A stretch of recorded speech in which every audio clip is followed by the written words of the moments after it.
Yeah, so we just have to sort of conceptualize the body and its relationship with the ground a bit differently. Because when we sort of move like this, we're very much moving from on top one leg to on top of the other leg, yeah? So what we really want is to really get through the leg and into the ground. Yeah? So this is what's difficult. So just lift the foot slightly and then place it down and use the leg to pull yourself down to the ground. So instead of sitting on top of the leg, you've got a sense of going through the leg in order to make a real connection with the ground, a really sort of physical, visceral, dirty connection with the ground.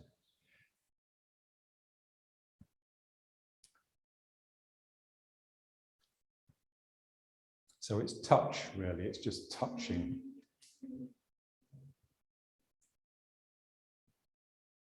So I'm touching the ground with my foot, just really feeling that contact. Because the soles of your feet are the most important parts of you, assuming you're not touching anything else, because that's the part that's connected directly to the world. And it's the part that you rely on to keep your balance. So we just want to really sensitize that touching surface and the muscles involved with grasping. The same way you would grasp with your hands if you're going to pick something up, but the feeling you're grasping with your toes.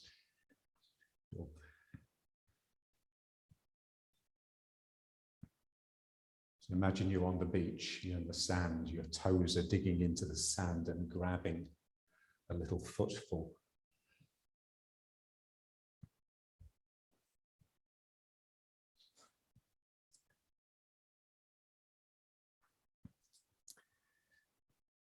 And just being very mindful of the lower back. Yeah, so it's the lower back really that separates the upper and the lower body, the legs from the torso. So when you're doing this, you've got that sense of the min men going back. You're pressing the lower back backwards rather than allowing it to come forwards.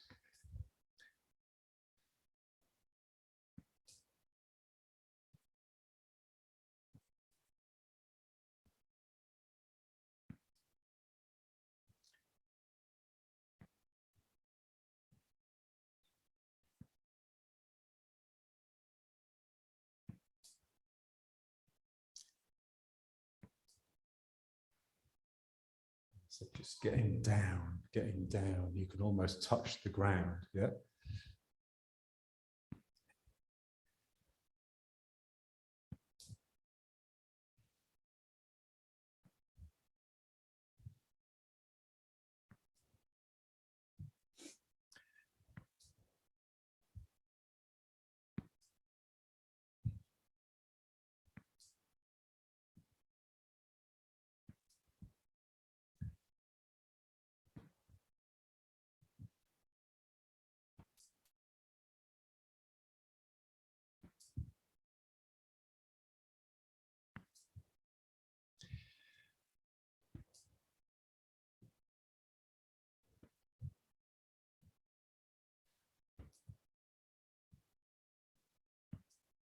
Okay, now let's just bring it to riding horse.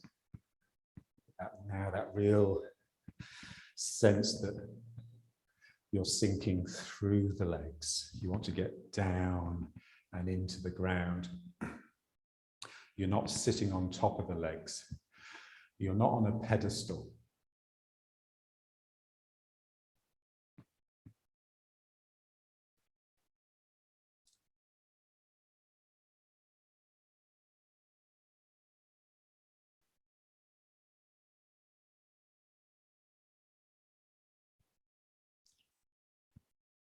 And now just feeling the leg coming out of the sacrum, or the energy, if you like, coming down the spine, across the hip and the buttock and down the leg. Yeah?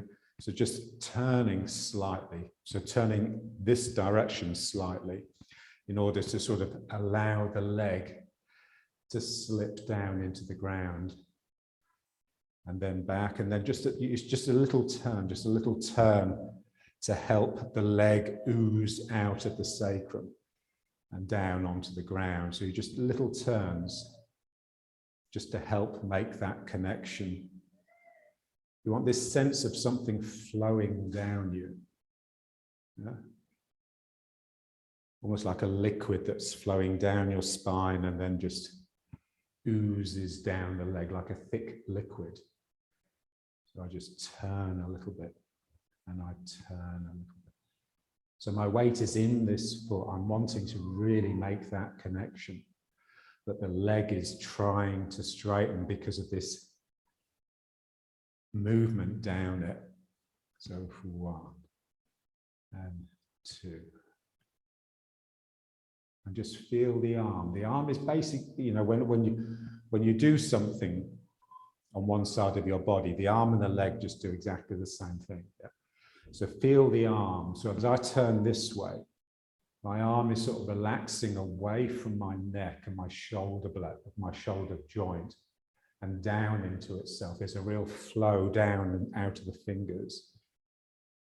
So it's easier to feel in the arm as usual. Yeah? But you want that same feeling in the leg.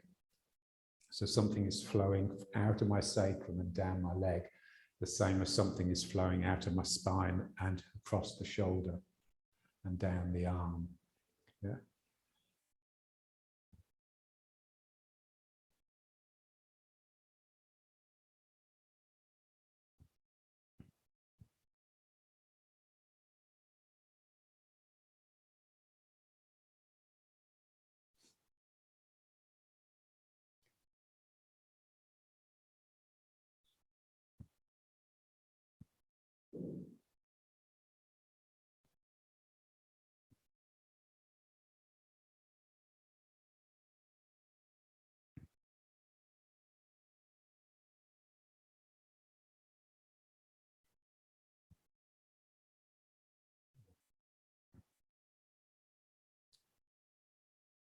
So make sure it's happening in the leg as well as the arm. The tendency, because you can feel it in the arm much better really. So the tendency is to focus on that. And then the leg just goes into slave mode. So we're really wanting to wake the legs up, so they become active in their sensitivity rather than simply passive. So it's like a ripple. Like a ripple flows down the arm and a ripple flows down the leg.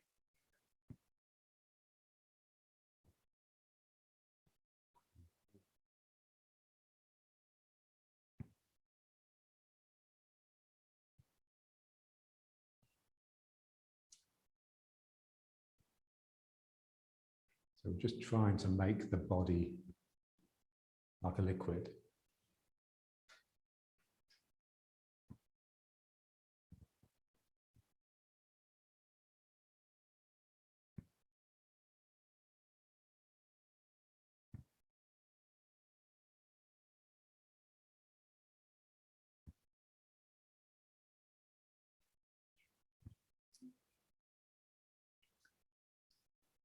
All of these exercises, we just set up a physical exercise and then just watch how it affects the mind. So the mind becomes fluid, because the mind is just energy really, you know, in its natural state. So we usually use the mind to think, and that's terribly unnatural. So the mind is just naturally fluid. It's of flows, it's of energy. So it's almost like something is sucking out of the side of my head.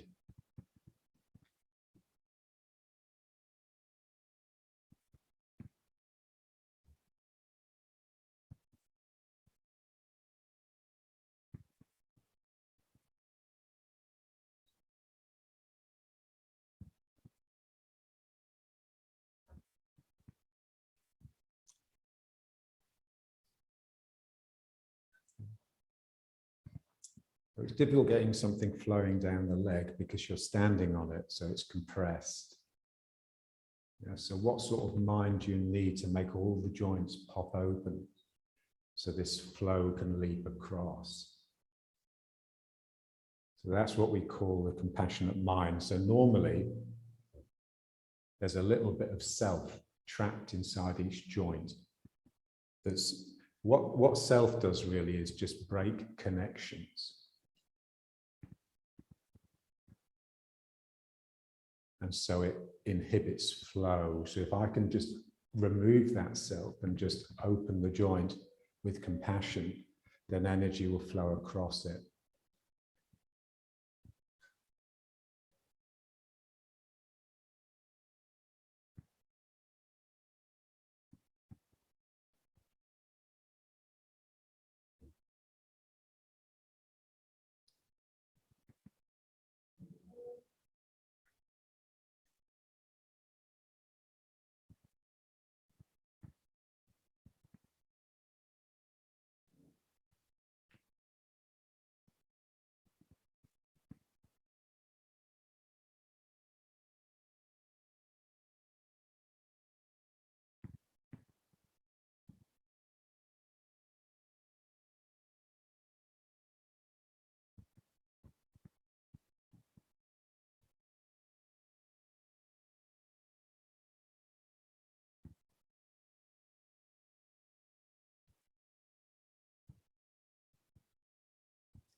And then let's just bring it back to riding horse, but just you're feeling that,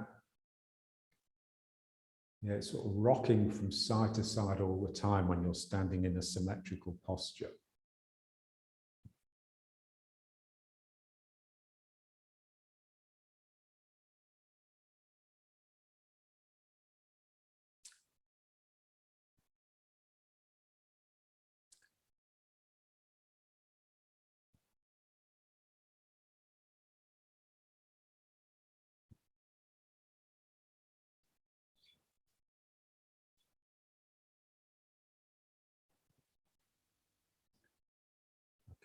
And now let's just breathe with it.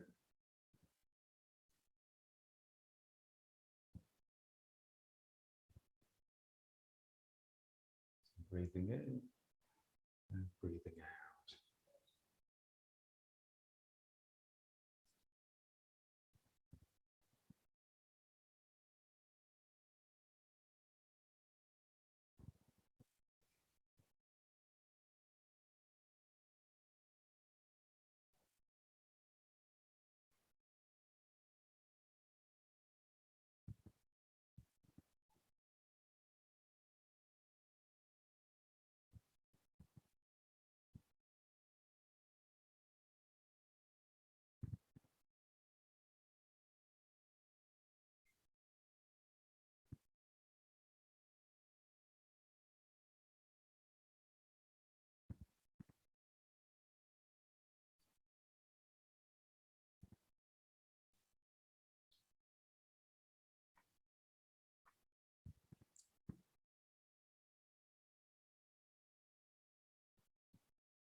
Just feel the energy. So as you come in, there's already beginning to go out, and then just let the body catch up. So real sense of the body lagging the energy. It's going out, but it's all now it's beginning to come in because it slows down. So if it's slowing down, then it's because something is going in the opposite direction.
Yeah, so we're just trying to switch the mind from thinking mode to energy mode.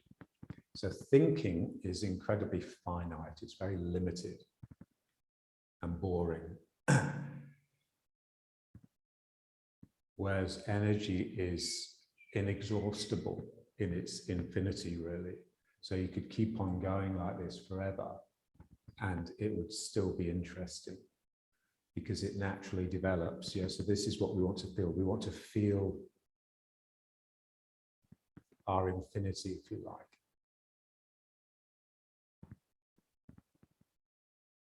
Yeah, so infinity is normally, considered like a mathematical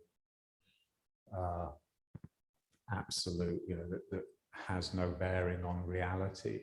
Whereas really it's the other way around. You look at any object, then it's infinite. It's infinite in its detail. You'd never be able to describe it such that it can be reproduced. The only thing you can do that with are the things of mass production, and with mathematical ideas like the sphere or the circle or the straight line. So any natural object is infinite. Yeah. So that's what we want to become, infinite in the detail.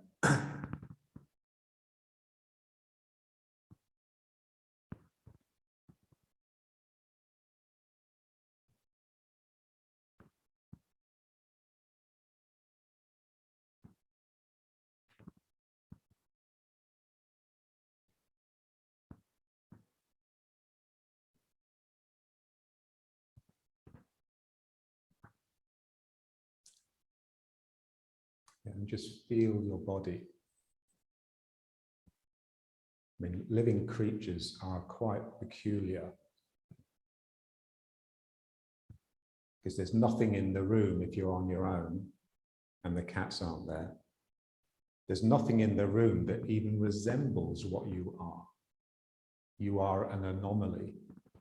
You are an event. You're a rupture in the fabric of reality. And so you're a place where energy is oozing through into the world. You're a passage, a conduit.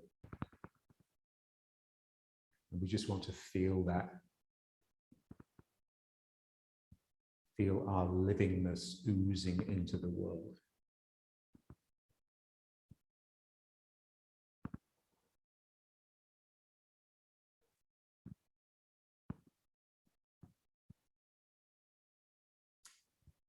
See it best in babies, really. There's a baby next door. So they're obviously infinite. And the sad thing is that as we get older and older, we become more and more finite. Our habits become more and more set and regulated, less and less possibilities. So it's sort of John's contention that that doesn't need to happen. There can be part of you that remains infinite, and that's the spirit. So you have to have some work that activates your spirit and makes you alive. Yeah? Okay, let's just bring it back. And now just feel it, you're pumping, you're pulsing. It's almost like, you know, the cosmos is breathing through you. You're a passage. You're a doorway, a portal from one reality to another. Yeah.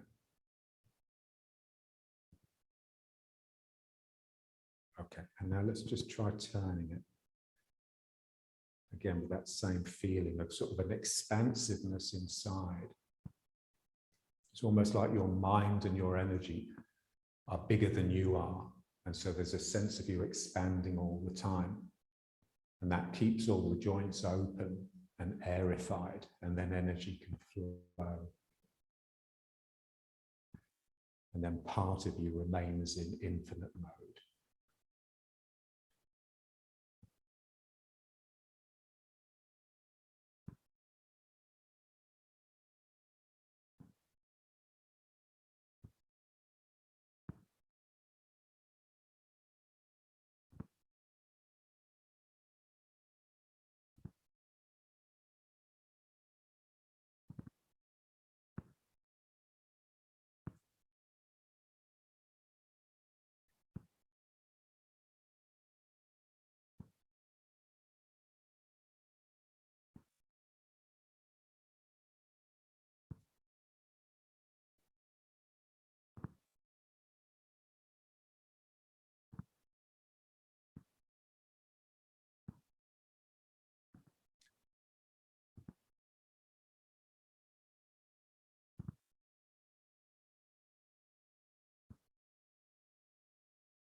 Just feeling the ground. That little piece of ground underneath your foot is far more interesting than you are. So it deserves your attention. Forget self and become one with the Tao. And the Tao is just represented by anything that's not you. So here the Tao is that ground beneath my foot.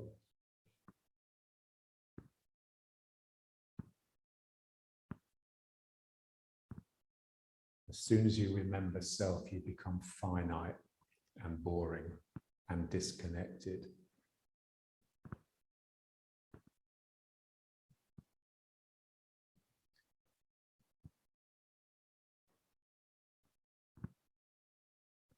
Yeah, so your energy is always limited, but if you're connected, then you have access to infinite amounts. This is one of John's big insights. And there comes a point in the work where you realize you're infinite. And then you don't have the same limitations. So I'm feeling the ground, I'm feeling the ground.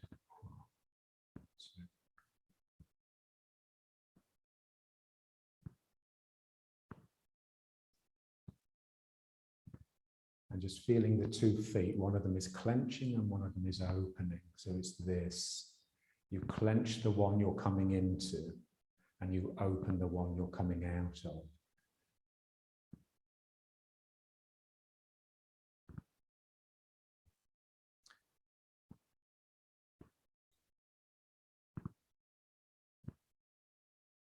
Again, just feeling the min-meng trying to push back. You're just trying to round out the lower back, really. Just have to be really careful. Otherwise you'll hurt yourself.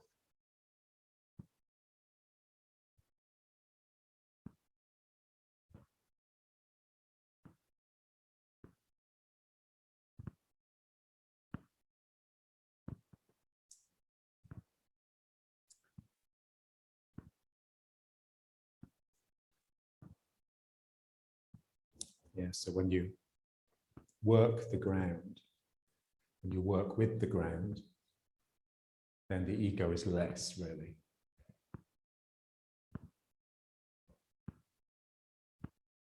So the ego sort of developed after agriculture. So with the advent of agriculture, you've got classes built, setting up it within societies. You've got people that did the dirty work, and then you've got the people that provided the services above that, and then the aristocracy.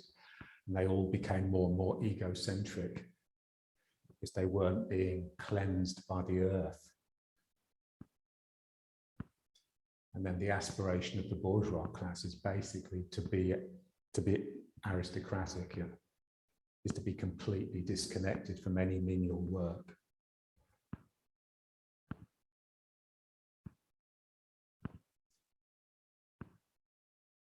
So it's like, you know, everyone I know here, you know, no matter how poor, has someone of slightly darker skin to do their cleaning for them. Yeah. So this sort of class system sets up.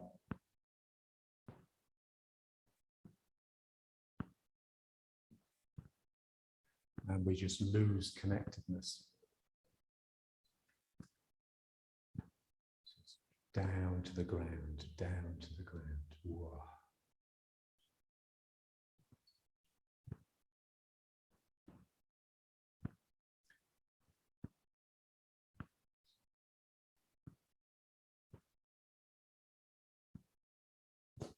That's good. Yeah. So just really feel its physicality, yeah, but be gentle.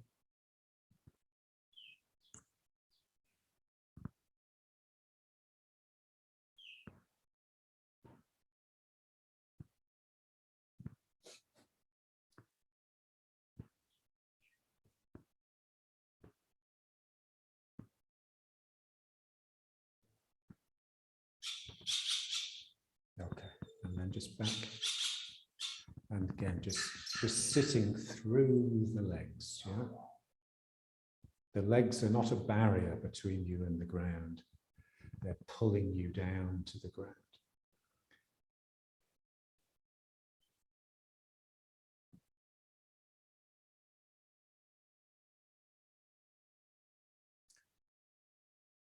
Yeah, not because you're hiding, but because the reality down there is far more preferable to the reality up here.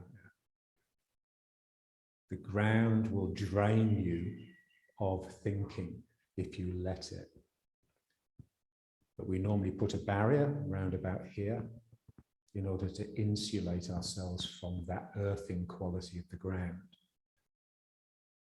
A bit like wearing shoes, wearing rubber shoes, you know, the energy just can't pass through. So just feeling that disconnected line through the body, through the legs, down the spine.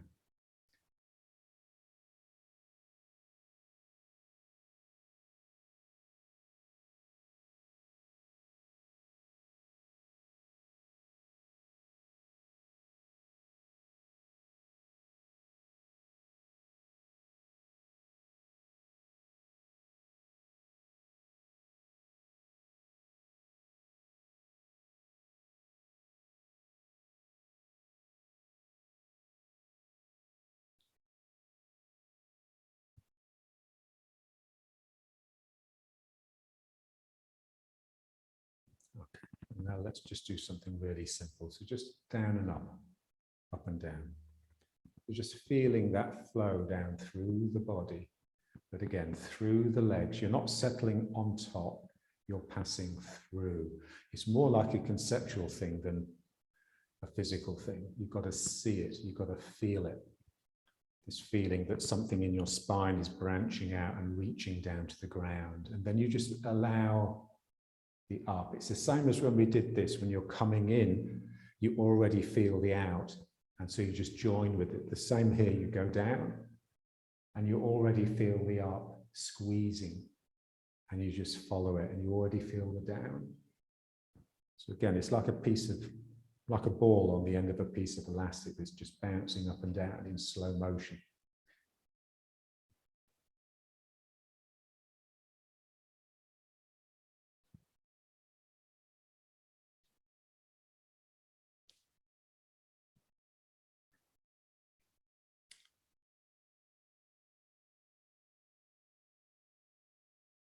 Yeah, and if you're not sure whether it's real or imaginary, then that's good.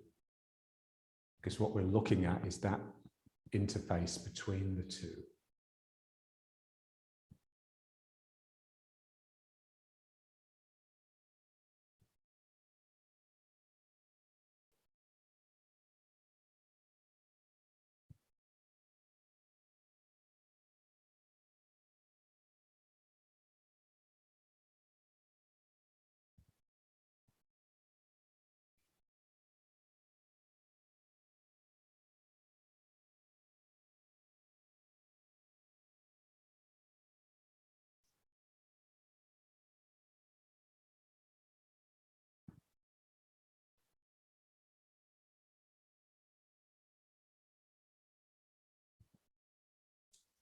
Yeah. So when you go down, you just let gravity take over, basically. And then when you come up, you let the upthrust of the earth take over. So there are two forces that are there all the time, and it's our mind that just switches from one to the other. You know, I choose to be with the gravity, with the pull down, and then I switch and I choose to go with the up.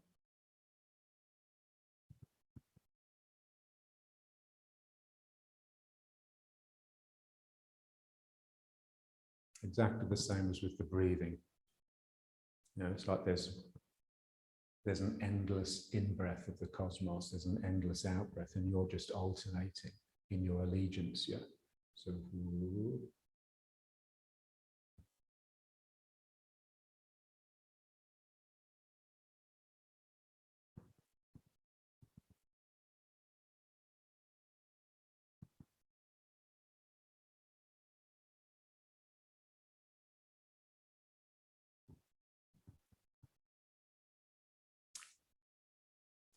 so what is it that stops me coming up? It's the fact that I just physically I can't come up anymore, so I have to switch. So I switch to the down. What is it that stops the down? I just can't bend the legs anymore. So that grinds to a halt, and the up becomes apparent. Ooh.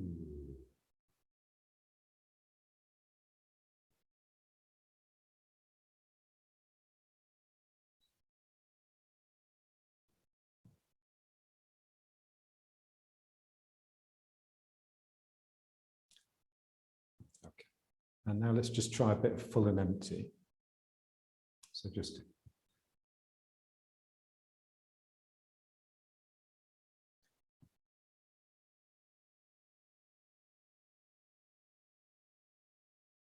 so we just try and work it in the same way, really. This has become full. It can't become any fuller. And so I'd start to switch. We want to just feel the switch, you know, as you go in the opposite direction, feel that as being really natural. It's like a foregone conclusion. It's like it can't be any other way. So it's not a decision that you're making mechanically. It's just a function of reality and your body.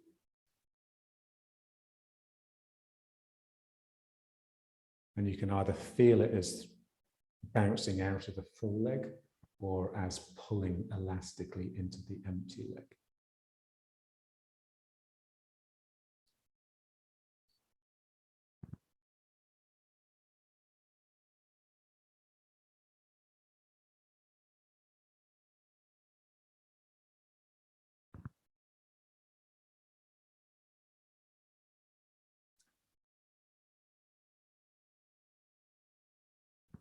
And again, the important thing is that compassionate mind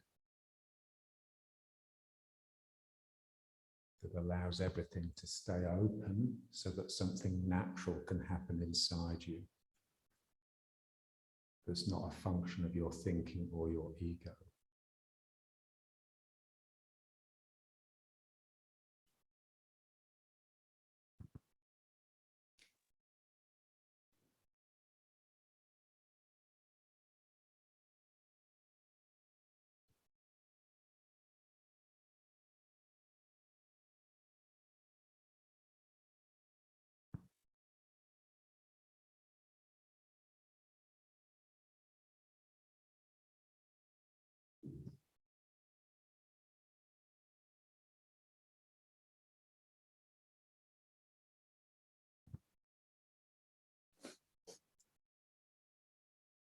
So feel, you know, the eyes.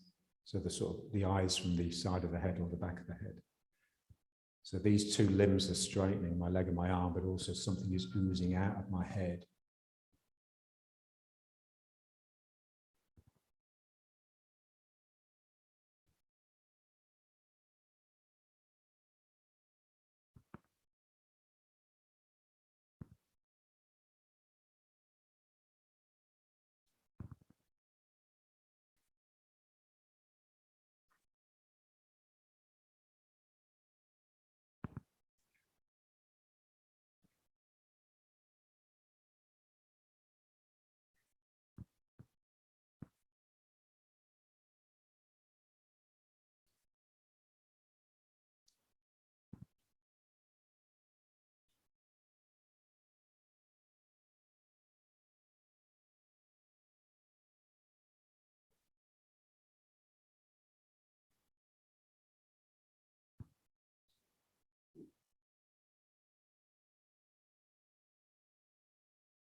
Okay, now let's just switch it over. Again, just feeling the leg. The leg returns me. I just squeeze it. It's spongy and elastic, so I bounce out of it, sink into it, and I bounce out.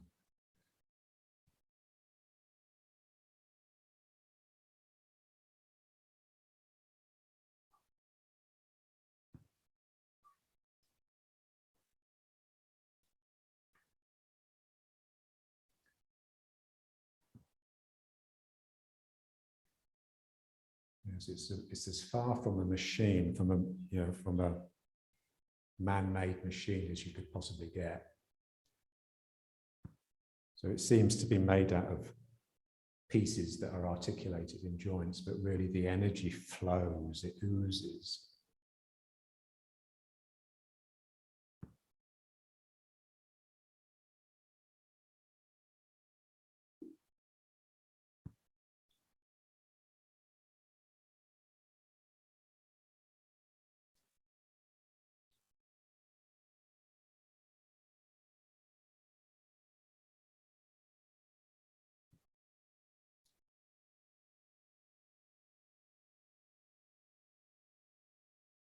And then just switch to the straightening leg. So the straightening leg can't straighten anymore. And so it bends, and that draws you.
And let's just bring it back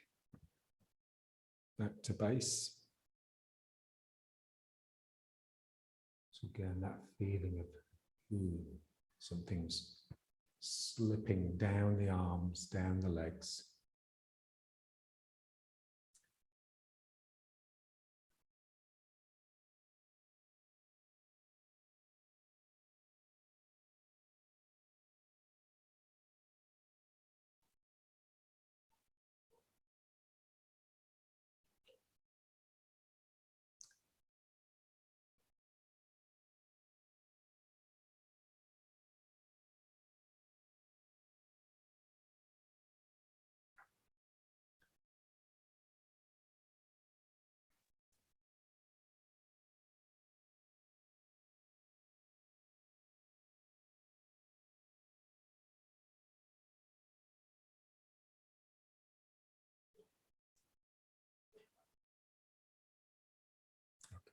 And now let's just yield.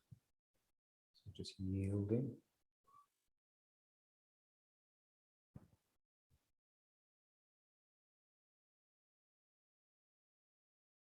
And so basically just pushing hands. But remember, when you push hands, it's not enough just to yield. The other arm needs to come in. Otherwise, you'll always give the appearance of being on the back foot. So part of me has to come behind the person, and part of me has to lure them through.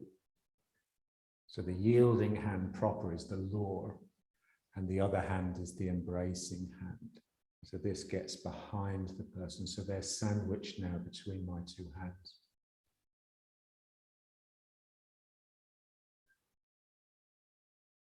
Yeah, so without the second hand, there's always a feeling that something's missing when you push hands, and the temptation to just slip into your own thinking world is irresistible, really.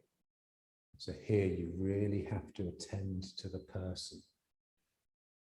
And the best way to do that is to hug them, is to give them a good hug, get behind them.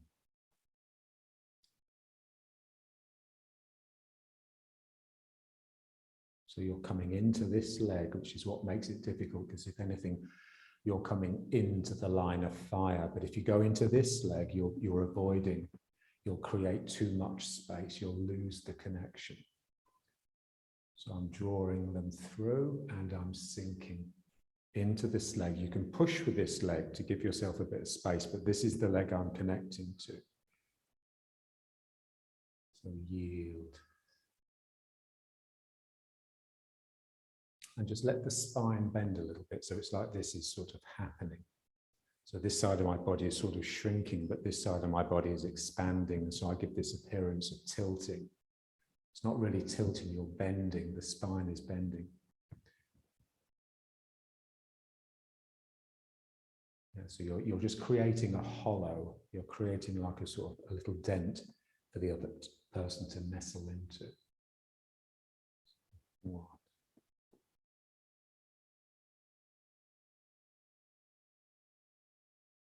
Just feel that openness here. It's almost, again, that feeling of just letting go with the arm. You're letting go with the arm, but it's just naturally curling around because of your turn, because you're turning quite a bit now. So 1, 2. Yeah, so I'm yielding into the same leg, and then the attacking part, the yield, the embracing part is coming out of the opposite leg. So it's just the one leg. You've got energy coming in from the same arm and energy coming out into the opposite arm. So yield.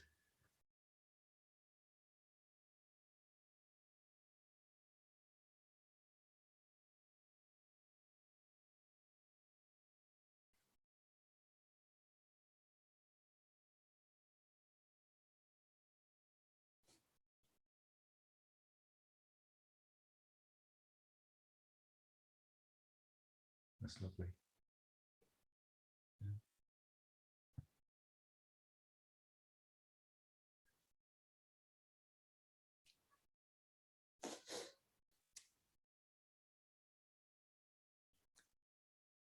So I'm reading Alan Badiou at the moment. He's saying that basically whatever's finite has no being, doesn't really exist. So what appears finite is just the intersection of two almost incommensurable infinities. Yeah? And that's exactly what happens when you yield. Yeah? It's like your infinity meets the other infinity, and it seems that there's something quite Titan happening, but really it's just an intersection between your two beings. Yeah.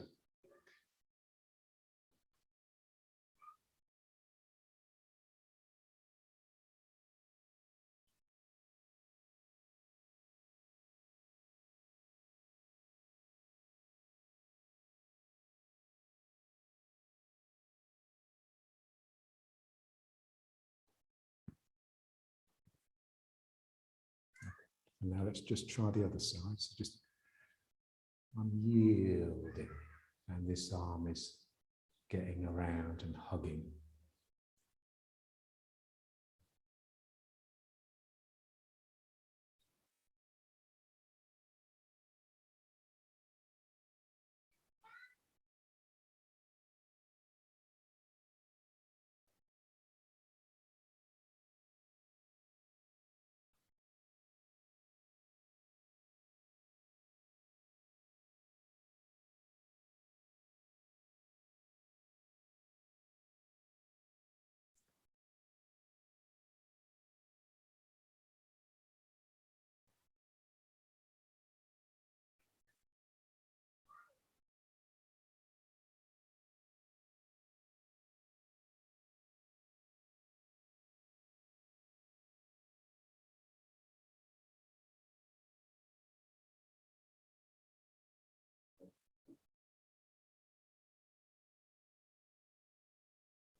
Yeah, so what is it that makes it finite?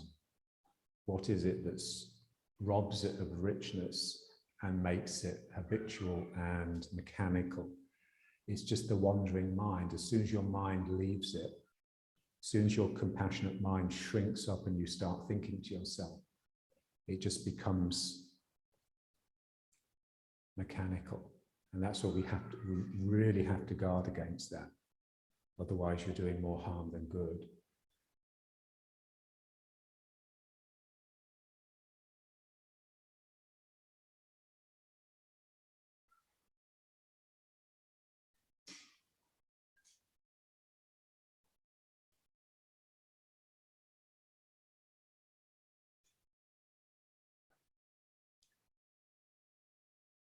It's like Lawrence's insight.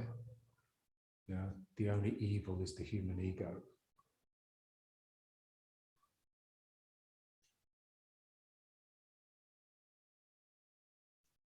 So if you take evil to be like the destruction of connection,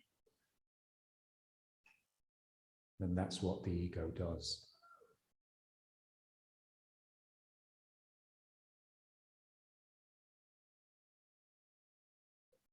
But it can't do anything else, yeah? It's in the nature of the ego to get between things, to sever connections with its criticisms and its, just its very being. That's what it does.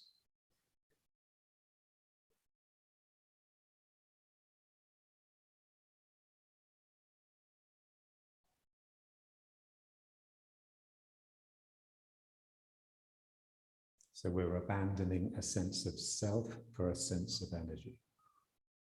That's what this work is all about, really.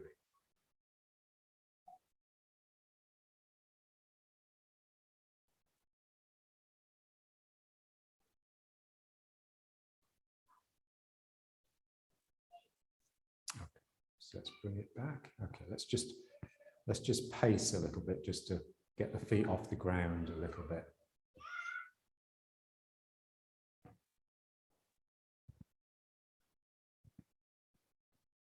Again, just like a ball bouncing between two elastic surfaces. Yeah, make the ground elastic, turn the ground into a trampoline beneath your feet. You sink into it and it bounces you up. Yeah, so it returns energy.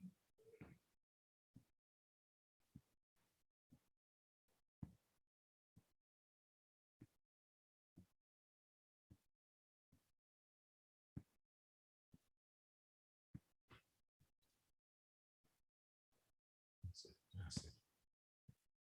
Just imagine you're trying to make your bones rubbery. So you want this quality, this relaxed quality of this sort of dispersive energy to enter your bones and turn them into like a rubber. So they're bendy a little bit.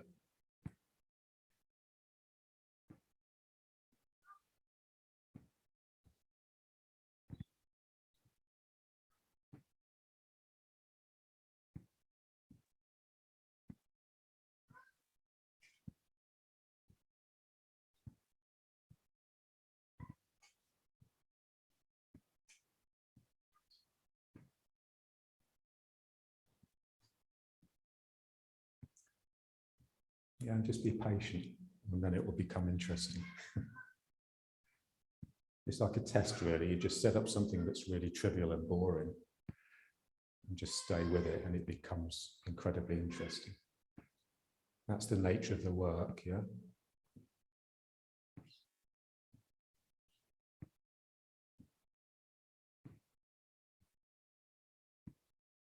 And then the difficult thing is severing it, is breaking, is stopping. So something in your mind has to bring it to some sort of natural conclusion.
Okay. And now let's try the figure of 8. So the way we normally do the figure of 8 is, with one turn to bring it down and one turn to bring it up. So basically it's like a up and down, so it's this, yeah? And we just round off the top and the bottom, yeah? So that's basically how we think. So let's just try it like that a little bit. So turning towards it to bring it up, and then turning away from it to bring it down. Yeah. 1, 2,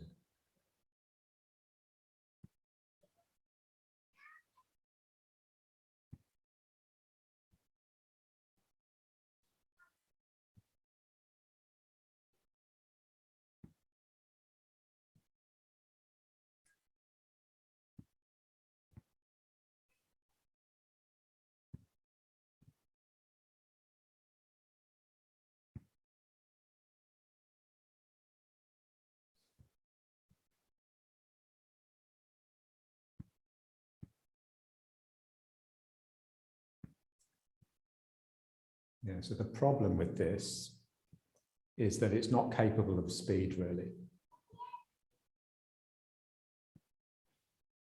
And it's too sort of tight, it's too sort of constricted. It's like you can feel that sort of, ooh.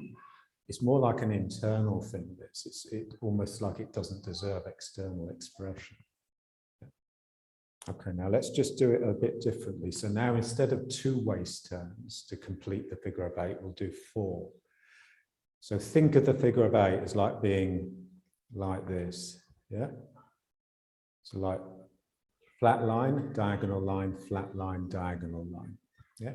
So what I do, I go over the top, I go down the diagonal, across the bottom and up. So 1, 2, 3, 4. 1, 2, 3, 4. 1, 2, 3, 4. 1, 2, 3, 4. So with this, you can, because there's enough, because we're turning the waist more times, the turning, the energy in the turning keeps the arm up and moving. And so it really can all come from the turning of the waist, and you can really get it quite fast, yeah? So if you're going to punch someone really fast, this is what you would be using. You wouldn't be using the other version. So 1, 2, 3, 4, 1. So you don't want to get too involved in it. It's almost like something, you're just the overseer, and the arm is just sort of just going through these motions because it's just so loose. Yeah? 1, 2, 3, 4. 1, 2, 3, 4. 1, 2.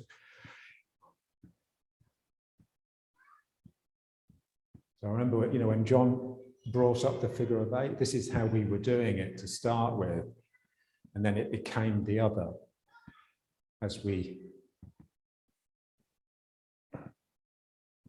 just used it as a way of, as it became sort of formalized, yeah.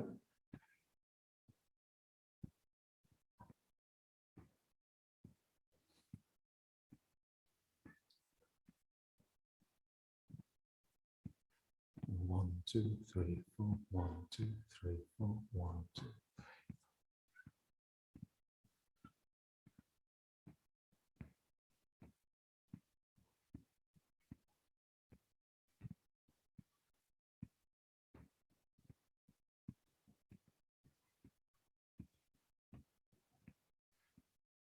Yeah, so it's very much like your arms just hanging at your side, and these turns are making it move.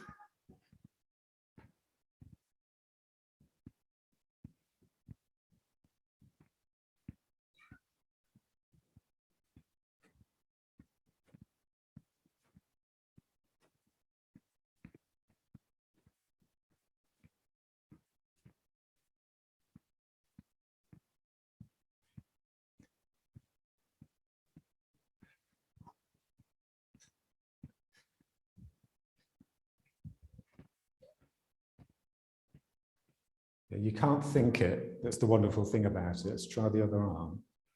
So just up, across, down, across, up.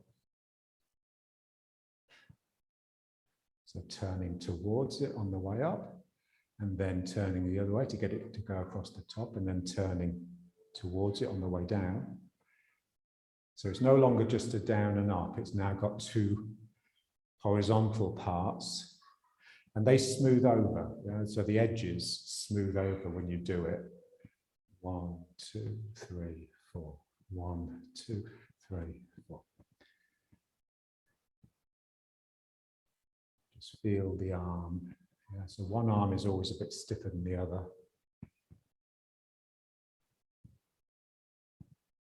1, 2, 3, 4. 1, 2, 3, 4. 1, 2, 3, 4. Da, da, da, da.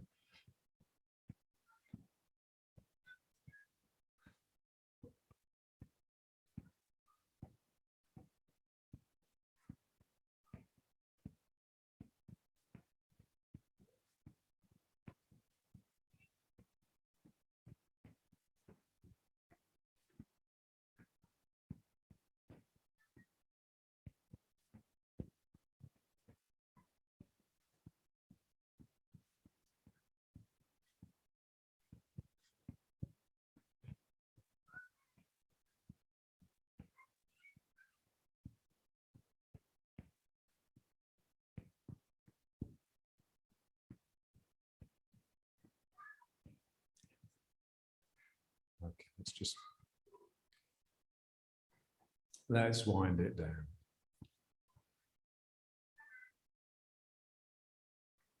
So that just needs to be practiced, really.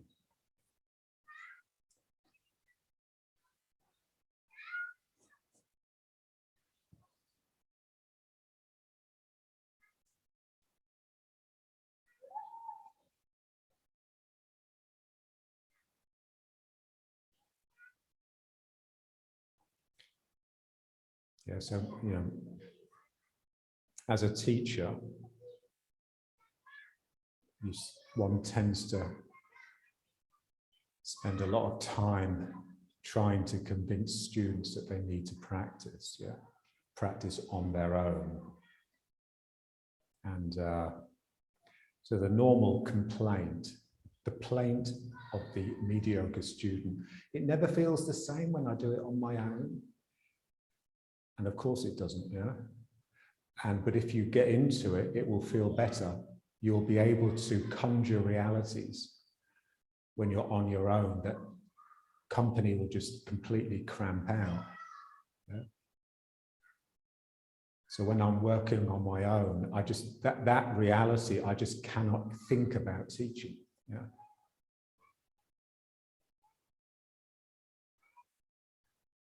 So you need to practice enough for that to be the main spirit aspect of your life. It's not the company you keep. The company you keep brings you down. They depress you. They flatten you. It's this work of just bringing energy up. The imagination, working with the imagination, with energy, with infinities.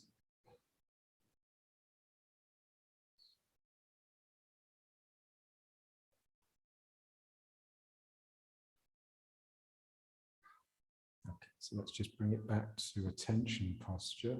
Again, just feeling that give. Ooh, everything's wanting to, like ice about to melt. It's wanting to melt and become a fluid all the time.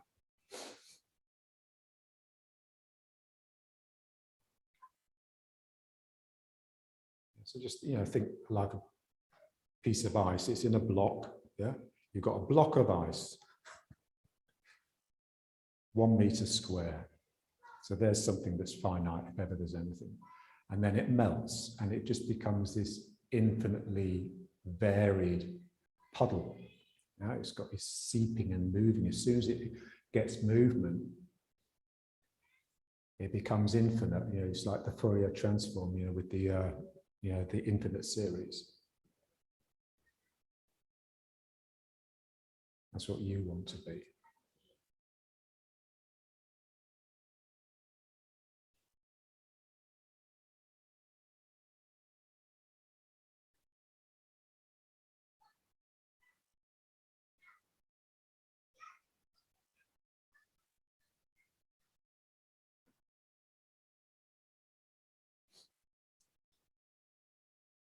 Remember that picture of Sun Lutang standing like this, And he looks all sort of calm and sort of internal, but his eyes are just, his spirit is active. He's taking a sneaky look.